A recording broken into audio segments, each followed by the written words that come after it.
오늘 교회에 처음 오신 분을 주님의 이름으로 환영합니다. 교회도 낯설고 또 예배 드리는 것도 낯설 거라고 생각합니다.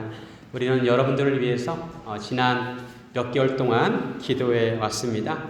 편안한 마음으로 말씀을 들어주시면 감사하겠습니다. 우리는 인생을 살면서 궁금할 때 질문을 합니다. 어렸을 때는 주로 부모님이나 선생님들한테 질문을 합니다.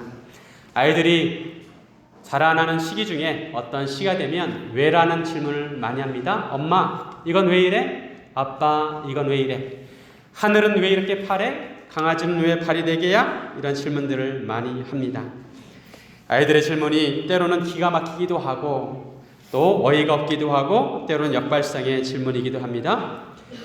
어른이 되어서도 궁금한 점들이 많이 있습니다. 그러나 그런 궁금한 질문에 대해서 시원한 답을 찾기가 생각만큼 쉽지 않습니다. 전문가들을 찾아가더라도 전문가마다 다 답이 다릅니다. 때로는 서로 반대되는 답을 제시할 때가 있습니다. 그럴 때 결국 결정은 자기가 해야 하는 것입니다. 특히 자신의 문제는 자기 스스로 결정해야 합니다. 사람들은 자기가 가지고 있는 문제에 대해서 속 시원한 답을 듣고 싶어 합니다. 그러나 그 누구도 그 사람의 문제에 대해서 명확한 답을 해줄 수 없습니다. 심지어 자식의 문제라 하더라도 부모가 자녀에 대해서 시원한 답을 해줄 수가 없습니다. 결국은 스스로가 결정해야 하는 것입니다. 이렇다 보니 인생을 살면서 질문을 던지지만 그에 대한 해답을 찾기가 쉽지 않습니다. 저도 20대 때 인생에 대한 질문들이 많았습니다. 그래서 노트에다가 그 질문들을 정리해봤어요. 내가 궁금하게 여기는 그런 질문들을 노트에 적어보고 거기에 대한 답을 찾고자 했는데 거기에 답을 달 수 있는 질문은 몇 개 되지 않았습니다. 대부분의 질문은 그대로 공란으로 비워둔 기억이 납니다. 특히 인생의 근본적인 질문에 대해서 그렇습니다. 인생은 어디에서 와서 어디로 가는 것일까? 누구 하나 속 시원하게 알려주는 사람이 없었습니다. 때로 사람들은 자신의 미래가 어떻게 될 것인지 궁금해하면서 점쟁이들을 찾아갑니다. 이제 연말 연초가 되어서 사람들이 점쟁이를 많이 찾고 있을 것입니다. 그러나 점쟁이들도 그렇게 속 시원한 대답을 알려주지 않습니다. 단지 물 조심해라, 불 조심해라, 그리고 무엇을 조심해라, 언제 좋은 일이 있을 것이다, 이 정도로 얘기를 해줍니다. 인생의 근본적인 질문에 대해서는 알려줄 수가 없습니다. 바로 이것들이 점쟁이들의 한계라고 할 수가 있습니다. 사람들은 의미 있는 삶을 살기를 원합니다. 인디언 속담에 이런 속담이 있다고 합니다. 인간이 태어날 때 나는 울고 세상은 기뻐하고, 내가 죽을 때는 세상은 슬퍼하고 나는 기쁜 삶을 살아라. 내가 태어날 때는 내가 울면서 태어나지만 세상이 나의 태어남으로 인해서 기뻐하고, 내가 죽을 때는 세상은 나를 위해서 슬퍼하지만 나는 기뻐하는 삶을 살아야 한다. 이런 뜻입니다. 사실 인간에게 있어서 가장 근본적인 문제는 삶과 죽음의 문제입니다. 그런데 인간의 삶에 대해서, 죽음에 대해서 세상에서는 누구 하나 명확하게 알려주지 않습니다. 죽음의 원인이 무엇이고 죽음 이후에는 어떻게 되는 것인지, 죽음의 인간의 영혼은 어떻게 되는지, 죽음 이후의 세계는 있는지 사람들은 잘 알지 못합니다. 왜냐하면 이러한 인간의 근본적인 문제는 영적인 세계와 연관되어 있기 때문에 그렇습니다. 사람들은 가장 기본적인 문제에 대해서 해답을 얻지 못하고 그 문제를 제쳐놓고 살아갑니다. 어차피 답도 모르니까, 잘 모르기 때문에 그냥 한쪽으로 그런 문제들을 중요한 문제이지만 제쳐놓고 산다는 것입니다. 하지만 그렇더라도 죽음이 비껴가지 않습니다. 감사하게도 성경에서는 인간의 삶과 죽음에 대해서 말씀해 주고 있습니다. 오늘 우리가 읽은 말씀에서도 이러한 인생의 근본적인 문제에 대해서 의문을 가지고 있는 사람이 등장합니다. 이 사람의 이름은 니고데모였습니다. 이 니고데모는 유대 사회에 아주 높은 지위에 있던 사람이었습니다. 산헤드린 공회의 멤버였습니다. 요즘으로 치면 국회의원이었습니다. 높은 직책을 가졌고 또 바리새인이었습니다. 하지만 예수님은 평소에 바리새인에 대해서 비판을 많이 하셨어요. 그래서 바리새인들은 예수님을 질투하고 시기했습니다. 하지만 이 니고데모는 달랐습니다.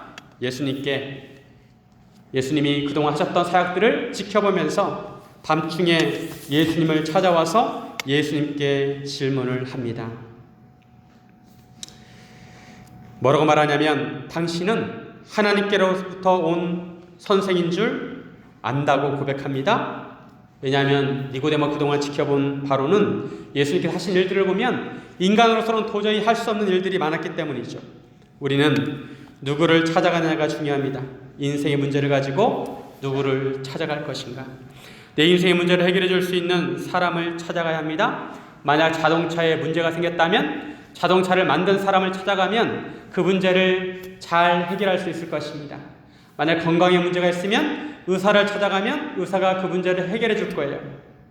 마찬가지로 인생의 문제는 인간을 만드신 분을 찾아가야 합니다. 사람은 하나님께서 창조하셨습니다. 그래서 인생 문제를 해결하기 위해서는 하나님을 찾아야 합니다. 우리 미래의 문제, 삶의 문제, 죽음 이후의 문제에 대해서도 하나님을 찾아가야 합니다. 하나님께서는 이 천지를 창조하셨고 인간을 창조하셨고 우리의 인생과 시간을 창조하였습니다. 또한 하나님께서 인간에게 성경을 주셨는데 이 성경에는 인간의 삶과 죽음에 대한 말씀이 해답이 나와 있습니다. 지난주에 흥미로운 일이 있었습니다. 바로 바둑 구단 이세돌과 한돌과 바둑을 둔 것입니다. 한돌은 사람이 아니라 인공지능 이름입니다. 3년 전에도 이세돌은 인공지능 알파고와 바둑 대결을 하였습니다. 당시 인간 중에 최고의 경지했던 이세돌 바둑 구단과 그리고 인공지능 중에서 최고라고 할 수 있는 알파고가 5번의 대국을 펼쳤습니다. 그 대결에서 이세돌은 4대1로 패배를 하였습니다. 이 사건은 인간사에 있어서 획을 긋는 사건이었습니다. 인간에게 충격을 주었습니다. 지금까지 인간은 지능면에서 이 세상에서 가장 뛰어나다고 생각했습니다. 인간은 뛰어난 머리로 기계도 만들고 컴퓨터도 만들고 스마트폰도 만들었습니다.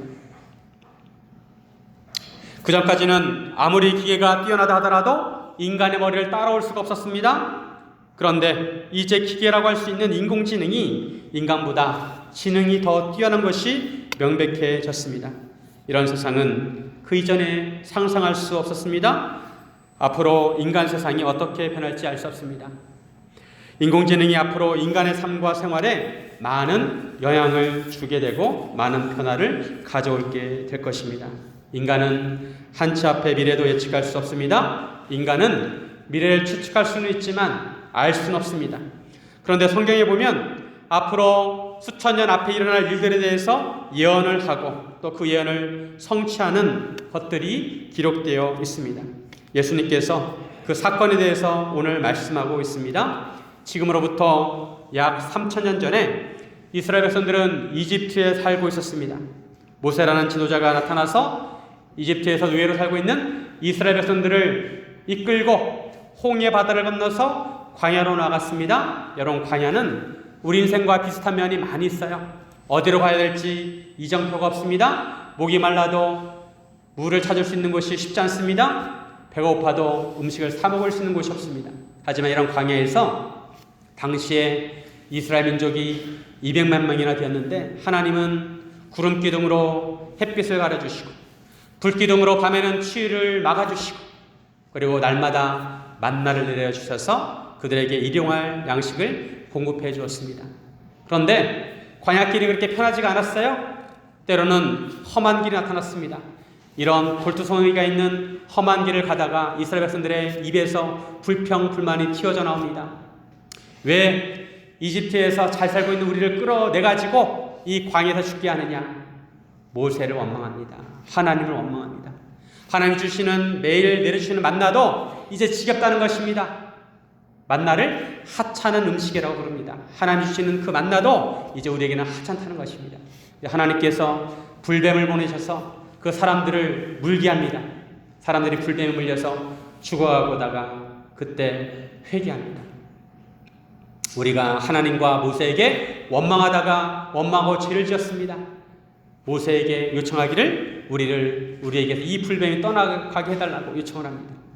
모세가 하나님께 기도하자 하나님께서 해결책을 말씀해 주십니다. 너는 뱀을 만들어 가지고 높은 장대 위에 그것을 매달아라. 그리고 그 뱀을 바라보면 뱀에 물린 사람들이 낫게 될 것이다.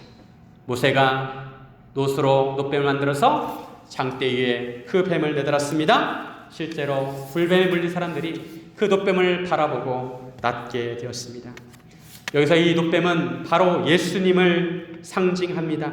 예수님께서 말씀하시기를 모세가 광야에서 뱀을 든 것 같이 인자도 들려야 하리라 이렇게 말씀하고 있습니다. 노뱀을 만들어서 장대에 매단 것처럼 예수님께서도 십자가에 매달려야 할 것을 말씀하고 있는 것입니다. 왜 예수님께서 십자가에 달려야 하셨을까요? 오늘 본문 3장 15절 우리 같이 한번 읽어보겠습니다. 3장 15절 시작. 이는 그를 믿는 자마다 영생을 얻게 하려 하심이니라. 그를 믿는 자마다 무엇을? 영생을 얻게 하려 하심이라. 예수님께서 십자가에 돌아가신 이유는 바로 우리에게 영생을 주시기 위함입니다. 불뱀에 물린 자들이 장대에 달려있는 노뱀을 보고 살아난 것처럼 죽어가는 우리에게 영원한 생명을 주시기 위해서 예수님께서 십자가를 지셨던 것입니다. 그러면 예수님께서 구체적으로 무엇 때문에 십자가를 지셔야 하셨을까요? 그것은 우리 인간의 상태를 보아야 합니다. 얼마 전에 우리나라 경제 발전을 책임졌던 두 사람이 세상을 떠났습니다. 한 사람은 대우그룹을 만들었던 김우중 회장이고 또 한 사람은 LG그룹 2대 회장인 구자경 회장이었습니다. 이들이 어떤 삶을 살았는지를 떠나서 대한민국 경제 발전에 한때 중요한 역할을 담당했던 분들입니다. 이처럼 인간은 한때 부귀영화를 누렸다 하더라도 죽음을 피해갈 수 없습니다. 누구나 다 한 번 태어나면 죽게 되어 있습니다. 이것은 명백한 사실입니다. 저나 여러분이 언젠가는 내일을 맞이할 수가 없습니다. 이 세상을 떠나야 합니다. 그럼에도 사람들은 죽음과 그 이후의 세계에 대해서 잘 생각하지 않습니다. 가장 분명한 것은 모든 사람은 죽는다는 것인데 죽음에 대해서 깊이 고민하지 않습니다. 고민해도 별 뾰족한 답이 나오지 않습니다. 죽음은 인간의 능력으로 해결할 수 없는 문제이고 죽음의 원인을 알 수도 없습니다. 그러나 성경에 보면 인간의 죽음의 문제는 영적인 문제와 연관이 있다고 말씀하고 있습니다. 영적인 세계를 이해해야 우리의 죽음에 대해서 알 수가 있습니다. 사람들은 항상 궁금해합니다. 영적인 존재가 실제 있는가? 하나님은 존재하는가? 아니면 존재하지 않으시는가? 귀신은 있는가? 귀신이 없는가? 이런 영적인 존재에 대해서 관심을 갖습니다. 그러나 성경에 보면 확실히 하나님도 존재하시고 귀신도 있다고 말씀을 하고 있습니다. 사람들은 영적인 세계에 대해서 무지합니다. 유대사회의 고위관리였던 니고데모도 비록 높은 관리였지만 이스라엘의 선생이었지만 하나님의 율법을 잘 알고 있었지만 영적 세계에 대해서 잘 알지 못했습니다. 이런 니고데모에게 예수님께서 영적인 세계에 대해서 말씀해 주십니다. 3절 말씀 예수께서 대답하여 이르시되 진실로 진실로 내게 이르노니 사람이 거듭나지 아니하면 하나님의 나라를 볼 수 없느니라. 예수님께서 강조하고 있습니다. 진실로 진실로 이르노니 진실로 진실로 내게 이르노니 사람이 거듭나지 아니하면 하나님의 나라를 볼 수 없느니라. 여기서 거듭난다는 말이 어떤 의미일까요? 사람이 거듭나지 아니하면 천국에 갈 수 없다는 것입니다. 거듭남의 의미가 무엇일까요? 거듭난다는 말은 한자로 중생이란 뜻입니다. 니고데모가 예수님의 말씀을 듣고 언뜻 이해를 하지 못하였습니다. 사람이 늙으면 어떻게 엄마 뱃속에 다시 들어갔다가 나올 수가 있습니까? 라고 묻습니다. 니고데모도 영적인 세계에 대해서 잘 깨닫지 못하는 거예요. 거듭난다는 뜻을 잘 이해하지 못했습니다. 그래서 예수님께서 거듭남에 대해서 설명해 주십니다. 사람이 물과 성령으로 나지 아니하면 하나님 나라에 들어갈 수 없다고 하십니다. 즉 거듭난다는 것은 사람이 엄마 뱃속에 들어갔다 다시 나오는 것이 아니라 물과 성령으로 태어나는 것을 말합니다. 거듭난다는 것은 위로부터 태어난다는 말이에요.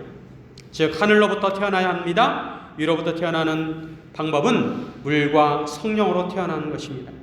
물과 성령은 같은 의미인데 우리가 성령으로 다시 태어난 것이 거듭나는 것입니다. 이것은 영적인 일이라서 이해가 쉽지 않습니다. 하지만 우리가 예수를 믿으면 성령께서 우리의 마음에 임하시고 성령으로 거듭나게 되는 것입니다. 이렇게 예수를 믿고 성령으로 거듭난 사람만이 하나님 나라에 갈 수 있다는 것입니다. 니고데모가 거듭남에 대해서 잘 이해하지 못하니까 예수님이 바람을 가지고 설명해 주십니다. 우리 눈에 바람이 보이지 않지만 바람이 부는 것을 알 수 있습니다. 왜냐하면 바람 소리도 들리고 또 피부로도 느낄 수 있고 가지가 흔들리는 것도 그것을 보면서 바람이 부는 것을 알 수가 있습니다. 하지만 우리는 바람이 어디서 와서 들어가는지 잘 알지 못합니다. 즉 우리가 바람 부는 것을 알 수 있지만 바람을 통제할 수는 없다는 것입니다. 마찬가지로 성령으로 거듭나는 것도 마찬가지입니다. 우리가 성령으로 거듭난 것을 우리 스스로 느낄 수 있습니다. 알 수 있습니다. 하지만 그 과정에 대해서는 알 수 없습니다. 성령으로 거듭나는 것을 우리는 감각으로 느낄 수는 없습니다. 왜냐하면 성령님은 영이시기 때문입니다.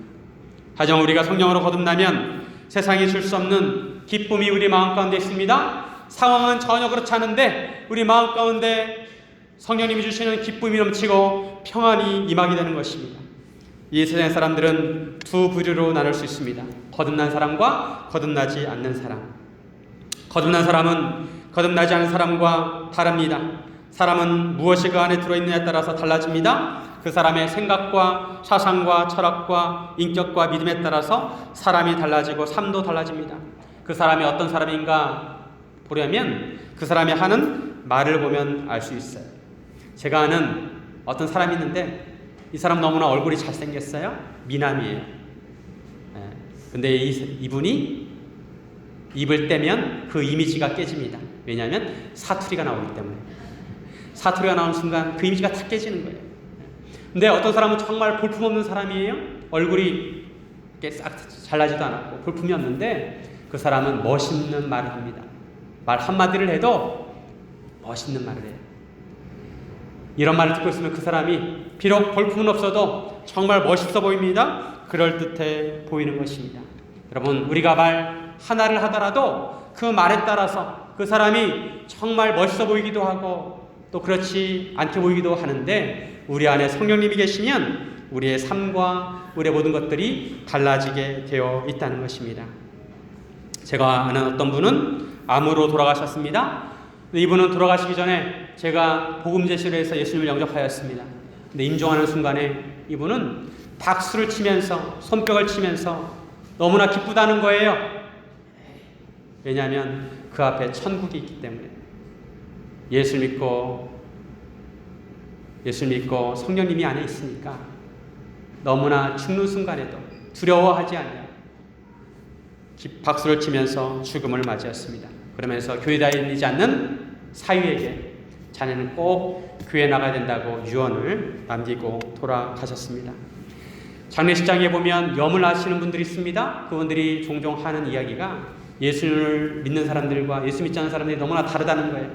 예수 믿는 사람들은 염을 할 때 너무나 부드럽다는 거예요. 그런데 예수 믿지 않는 사람들은 몸이 딱딱하게 굳는데요. 왜냐하면 죽는 것이 두려우니까 끝까지 버티다가 안간힘을 쓰다가 그렇게 죽었기 때문에 몸이 빳빳하게 굳어가지고 염을 하기 쉽지가 않다고 합니다. 영적으로 보면 사람의 인생은 3번의 세상을 맞이합니다. 인간은 엄마 뱃속에서 첫 번째 세상을 맞이합니다. 그때는 엄마의 핏줄을 통해서 모든 영양분을 공급받습니다. 아기가 엄마 뱃속에서 나오면 두 번째 세상을 맞이합니다. 지금 우리가 살고 있는 세상입니다. 그리고 인간이 성령으로 거듭나면 천국에서 영생하는 삶을 살게 됩니다. 마찬가지로 인간의 죽음도 3가지 죽음이 있습니다. 나무에서 이 가지를 꺾으면 이 가지가 나무에서 떨어지게 되는데 나무에서 떨어지게 되면 이것은 첫 번째 죽음입니다. 더 이상 나무로부터 물을, 영양분을 공급받을 수가 없습니다. 나무를 가지를 꺾는 순간 이 가지는 잎사귀가 푸르게 남아있고 아직 물기가 남아있습니다. 하지만 언젠가는 그 물기가 수분이 다 말라버립니다. 잎사귀도 바짝 마릅니다. 물기가 다 없어져요. 바로 이것이 두 번째 죽음입니다.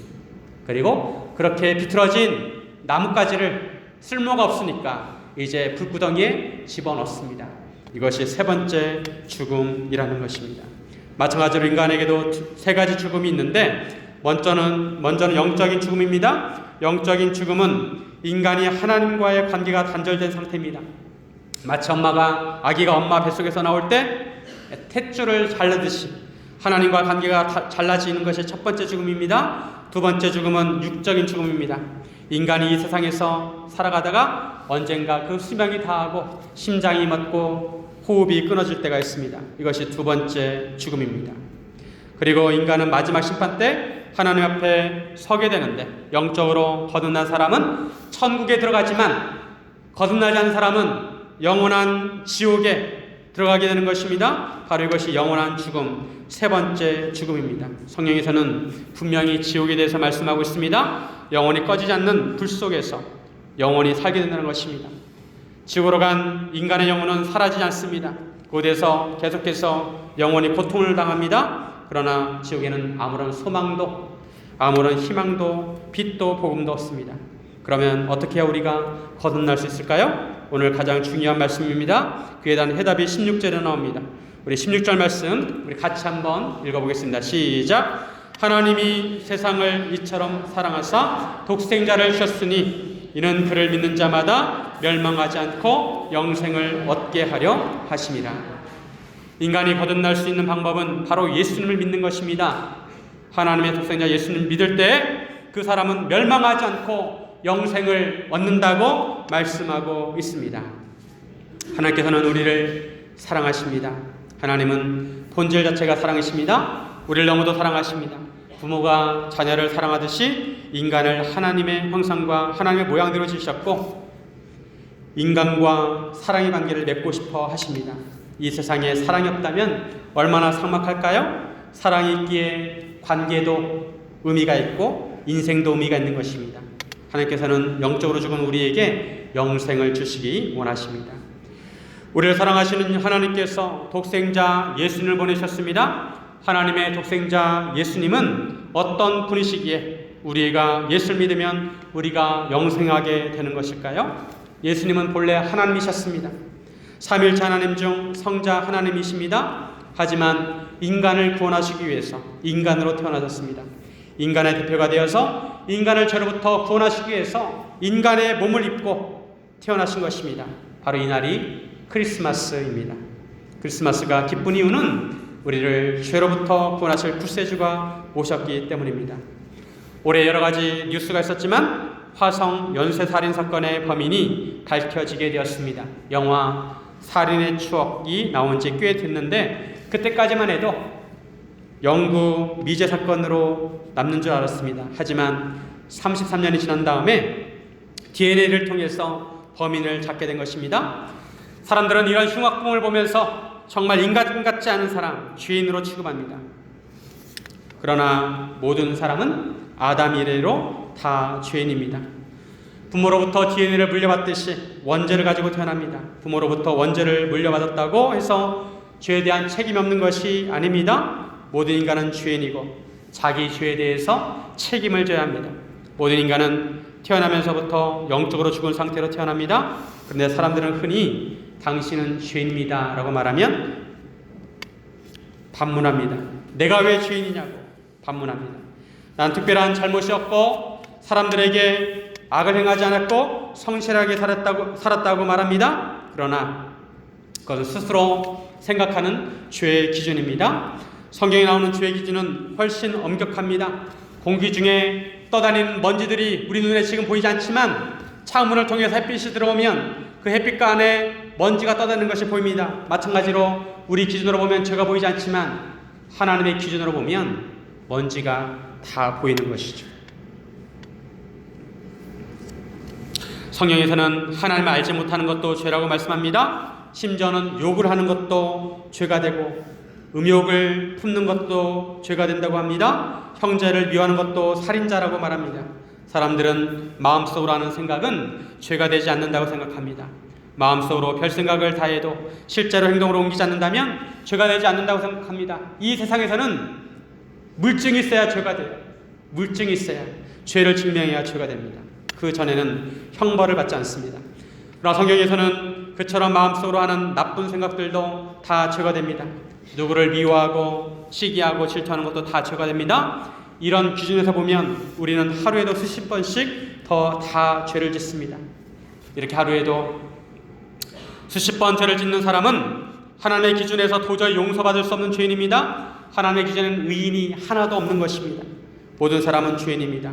죄의 싹은 사망이라고 하였습니다. 모든 인간이 죽음을 맞이하는 그 원인이 바로 죄에 있다는 것입니다. 모든 사람이 죄인이기 때문에 모든 사람이 죽게 된다는 것입니다. 사람이 죽는 것은 바로 죄 때문입니다. 세상 사람들은 육신의 정욕을 따라 살아가고 이 세상에서 자랑하기 위해 살아가고 그리고 남들한테 보이기 위해서 살아갑니다. 우리는 자기 자신을 직시하기 위해서 용기가 필요합니다. 성경의 기준으로 보면 우리는 분명히 죄인입니다. 누군가를 미워하였고 누군가를 시기하였고 하루에도 수없이 누군가를 마음속으로 죽였습니다. 우리는 연약하기에 인생을 살면서 들키지 않았다 할지라도 행동으로 지은 죄들이 있습니다. 이러한 죄들을 그냥 잊어버리거나 흘려보내서는 안 됩니다. 왜냐하면 하나님 앞에 갔을 때 이 모든 것들이 다 드러나기 때문에 그렇습니다. 우리는 그것들에 대해서 책임을 져야 합니다. 그 죄들에 대해서 하나님의 심판을 받아야 합니다. 하지만 이러한 우리의 죄를 해결하시려고 예수님께서 인간으로 오셨습니다. 감옥 안에 있는 사람을 갇힌 사람을 빼낼 수가 없듯이 모든 사람이 죄 안에 갇혔기 때문에 죄인을 구원할 수 있는 사람이 아무도 없었습니다.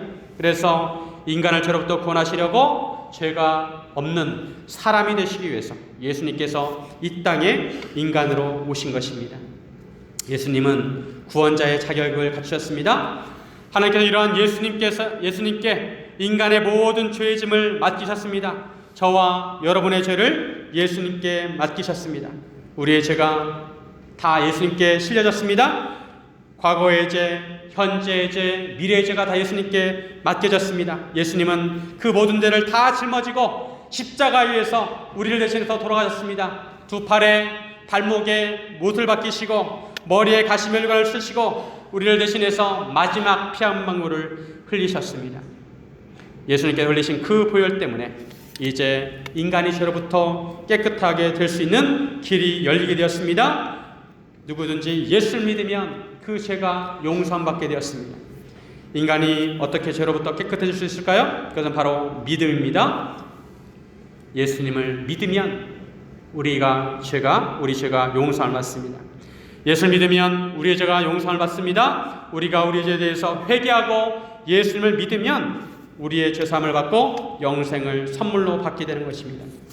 예수를 믿는다는 것은 예수님과의 관계를 맺는 거예요.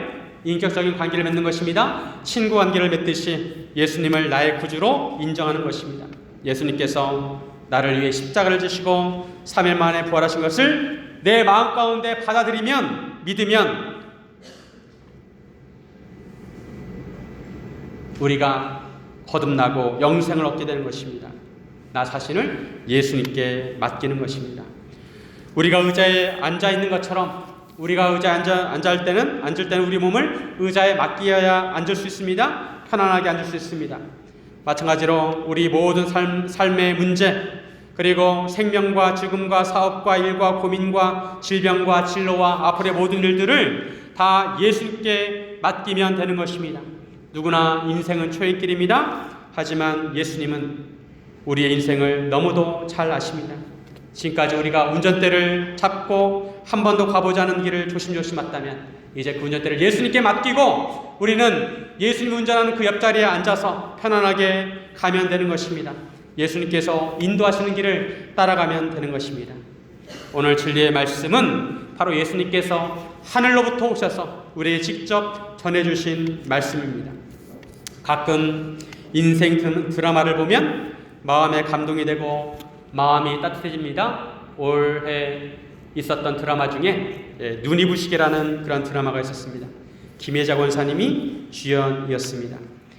김혜자 권사님의 마지막 대사가 너무나 아름다웠습니다. 제가 잠깐 읽어드리겠습니다.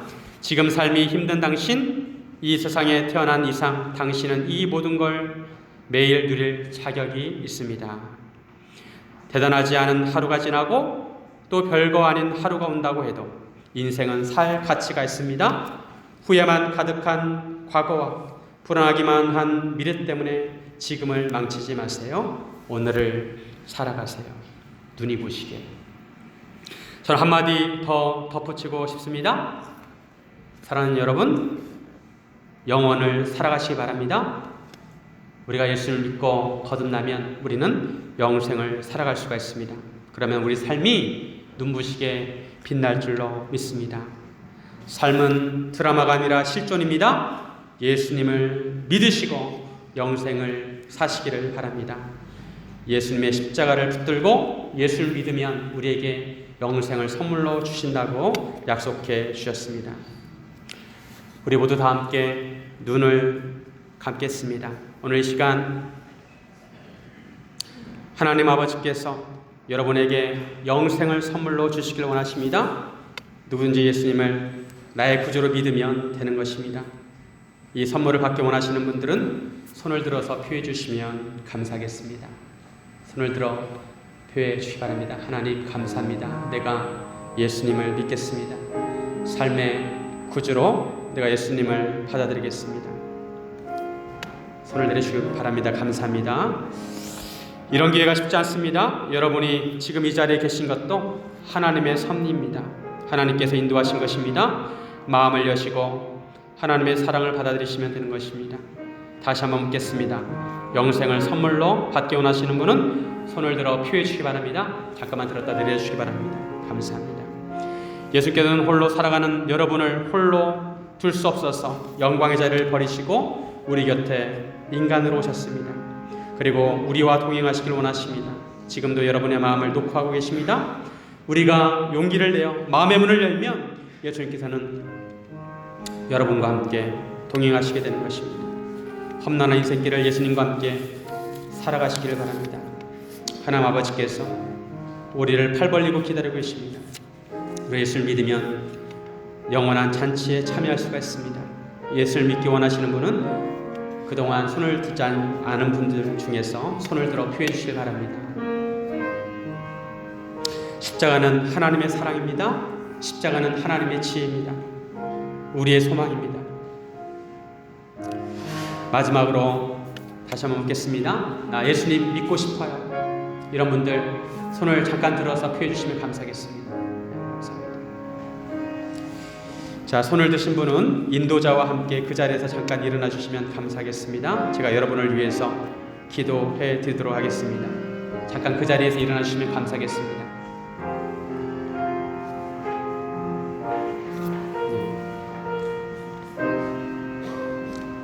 용기가 필요합니다. 잠깐 그 자리에서 일어나셔서 저와 함께 기도하기 원합니다. 저를 따라 기도해 주시기 바랍니다. 하나님 아버지, 같이 함께 저를 따라 기도하도록 하겠습니다. 하나님 아버지, 저는 죄인입니다. 지금까지 저는 제 마음대로 살았습니다. 저를 용서하여 주세요. 이제부터 예수님을 믿겠습니다.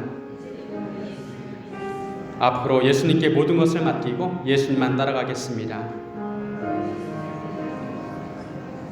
저에게 영생을 허락하여 주옵소서. 이어서 제가 기도하겠습니다. 하나님 아버지 감사합니다.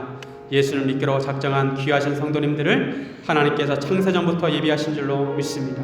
앞으로 주님께서 이들의 목자가 되어 주셔서 인도하여 주시고 그 삶이 형통케 하시며 항상 동행하여 주옵소서. 이 세상이 줄 수 없는 은혜와 사랑과 기쁨과 평안을 맛보게 하여 주옵소서. 감사드리며 예수님의 이름으로 기도드립니다. 아멘.